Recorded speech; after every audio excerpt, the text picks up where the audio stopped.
Hello my dear students, आप लोग कैसे हैं? उम्मीद करते हैं बहुत अच्छे होंगे। तो चलिए आज आपको इम्पोर्टेंट क्वेश्चन आपको मैं सोल्व करने जा रहा हूँ जो आईआईटी के लिए मोस्ट इम्पोर्टेंट है और नीट के लिए भी मोस्ट इम्पोर्टेंट है। चलिए आज आपको मैं दिखा रहा हूँ। ये क्वेश्चन बैंक का ये है। इसमें ट्रू और फॉल्स आपको पूछा जा रहा है।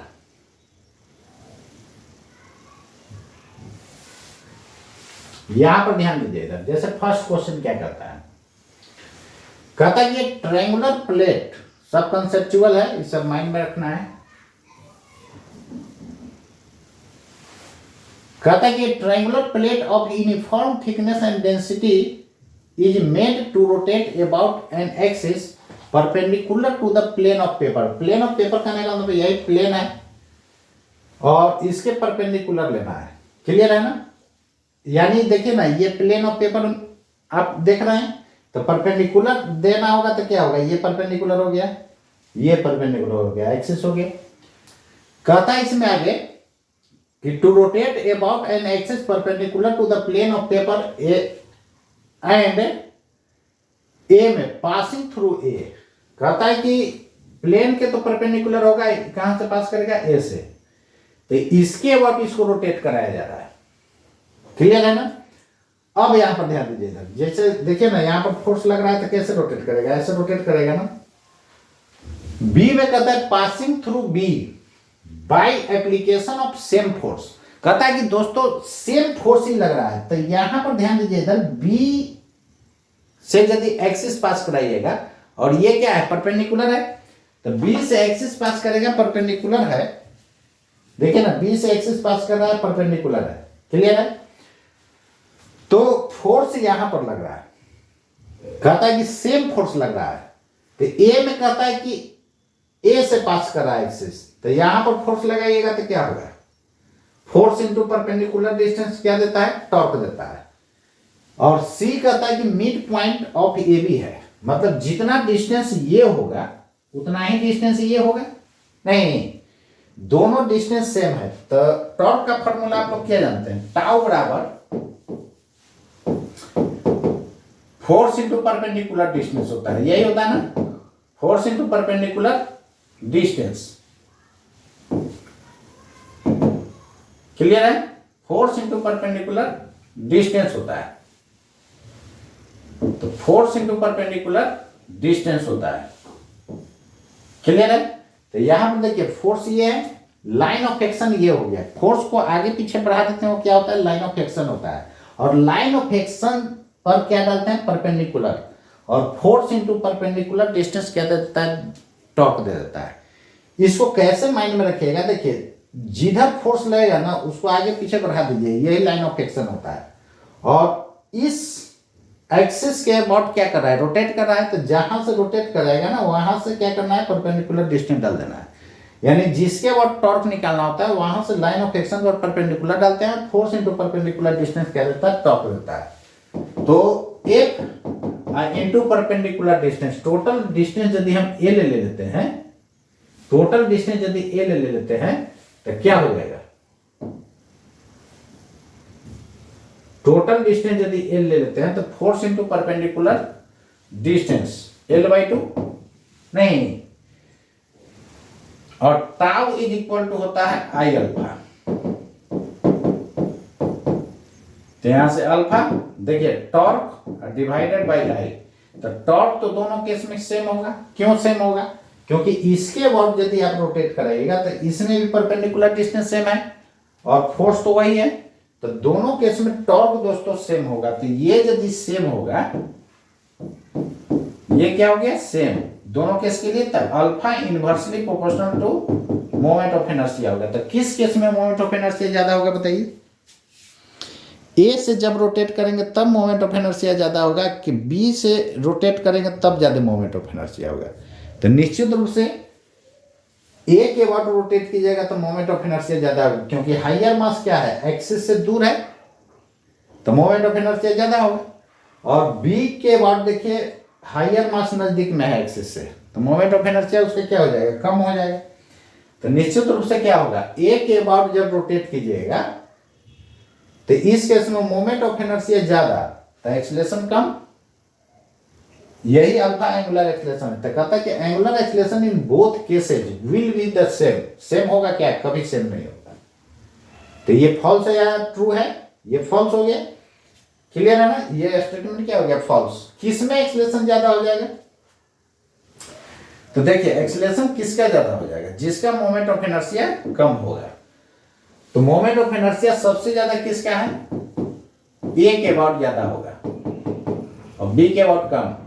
तो एंगुलर एक्सेलरेशन बी के अबाउट ज्यादा होगा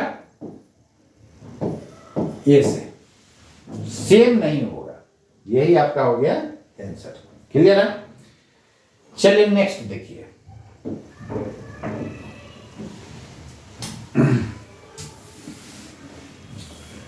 तो फर्स्ट वाला स्टेटमेंट क्या था? फॉल्स था। अब यहां पर सेकंड नंबर क्वेश्चन देखिए।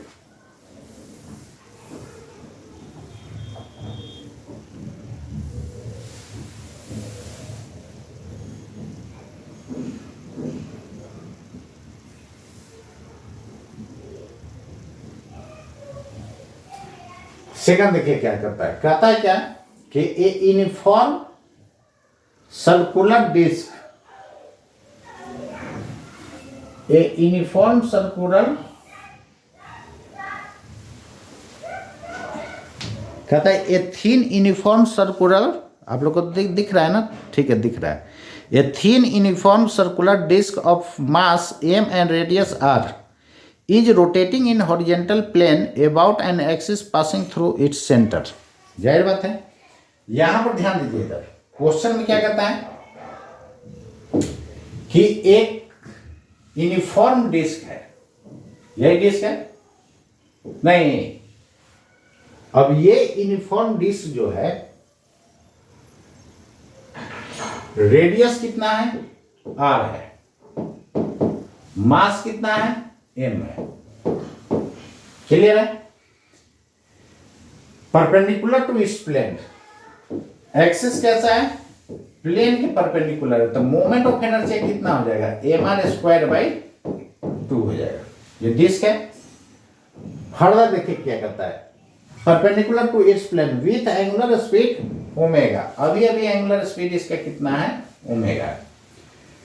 Another disc of same dimension, मतलब रेडियस सेम होगा, but mass m/4 is place gently मतलब धीरे से रखा गया है ऑन द फर्स्ट डिस्क को axially. The angular velocity of the system now, तो निश्चित रूप से कौन सा है? Law of conservation of angular momentum का क्वेश्चन है। तो एल इनिशियल बराबर क्या लिखिएगा? L final, law of conservation of angular momentum. तो इसके जगह I1 ω1 I2 ω2। तो शुरू का मोमेंट ऑफ इनर्शिया दोस्तों mr²/2 है। एंगुलर वेलोसिटी है ओमेगा। इसके जगह mr²/2 और एक और रख दिया है m/4, तो 4 नीचे आ जाएगा और रेडियस वही है। तो mr²/2, मास m/4 होने के कारण 4 नीचे चला है। क्लियर? अब यहां पर ध्यान दीजिए, इधर इनटू क्या हो जाएगा? Omega dash. यही ओमेगा डैश फाइंड कर लीजिए। तो ओमेगा डैश बराबर हो जाएगा mr²/2 डिवाइडेड बाई दिस। तो इसको डिवाइड कीजिएगा तो क्या हो जाएगा?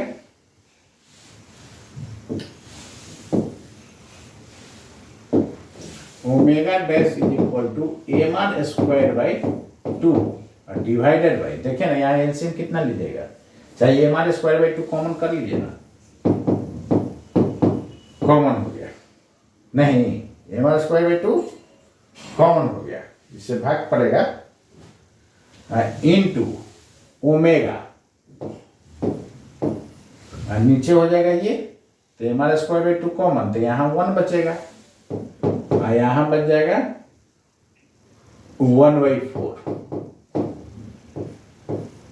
क्लियर है ना? यहाँ बच जाएगा 1/4। अब यहाँ पर देखिए ये से ये कैंसल हो गया, तो यहाँ बच जाएगा 4। एलसीएम लीजिएगा तो 4 ऊपर चल जाएगा, 5 नीचे हो जाएगा, 4 ω/5। लेकिन आपको ये दिया हुआ है कि बाद में जो वेलोसिटी हो जाएगा 2 ω/√5 होगा। तो गलत कि सही? गलत है। तो सेकंड वाला भी फॉल्स हो गया, फर्स्ट वाला भी क्या था, फॉल्स था। क्लियर है? तो सेकंड वाला भी दोस्तों हो गया फॉल्स, फर्स्ट वाला भी हो गया दोस्तों, फर्स्ट वाला भी हो गया फॉल्स और सेकंड वाला भी फॉल्स। क्लियर है ना? यही यदि ओमेगा का वैल्यू, ऊपर वाला नहीं दिख रहा है, एक सेकंड, चलिए अब क्लियर हो गया होगा। तो हम लोग का आंसर कितना आया, 4 ओमेगा बाई 5 आया। यहाँ से ओमेगा डैश निकालिएगा तो इतना आएगा 4 ओमेगा बाई 5। तो निश्चित रूप से दोस्तों क्या हो गया, सेकंड वाला भी रॉन्ग हो गया। यदि यहाँ पर 4 ओमेगा बाई 5 रहता तो सही हो जाता। क्लियर है ना? चलिए, तो ये 2 क्वेश्चन आप कर लिए, इसको आप रेडी कर जाइएगा। अब बाकी फिर हम लोग और आगे देखेंगे। आज के लिए इतना ही। जय हिंद, जय भारत।